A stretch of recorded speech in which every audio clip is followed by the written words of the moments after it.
Governor के भी Ghulam Ali election की तारीख ना देने का दिफा करने लगे। लाहौर चैम्बर में खिताब में उनका कहना था, इलेक्शन की तारीख के लिए वक्त मुशावरत की खातिर मांगा है। असेंबली खुद तोड़ी, किसी ने बंदूक नहीं रखी थी। इलेक्शन कमीशन की बात मानना मुझ पर फर्ज है, लेकिन मेरी राय भी सुनी जाए। असेंबलियों से इस्तीफा दिए गए, कौमी असेंबली से। फिर ये आवाजें आई कि पंजाब और सूबा केपी के असेंबलियां तोड़ रहे हैं।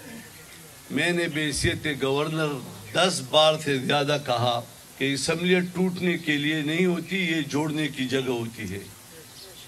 यहाँ पे जो लोग वोट लेके आते हैं, जिस सोच के भी होते हैं, वो अपने इलाके की नुमाइंदगी करते हैं।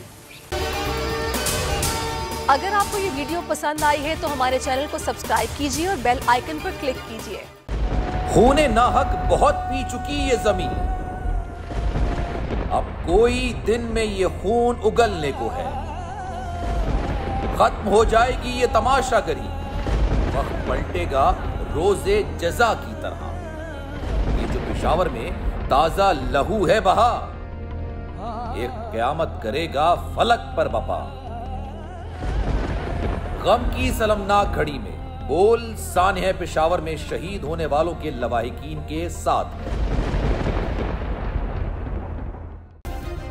सब्सक्राइब करें और बेल दबाएं ताकि कोई खबर रह न जाए।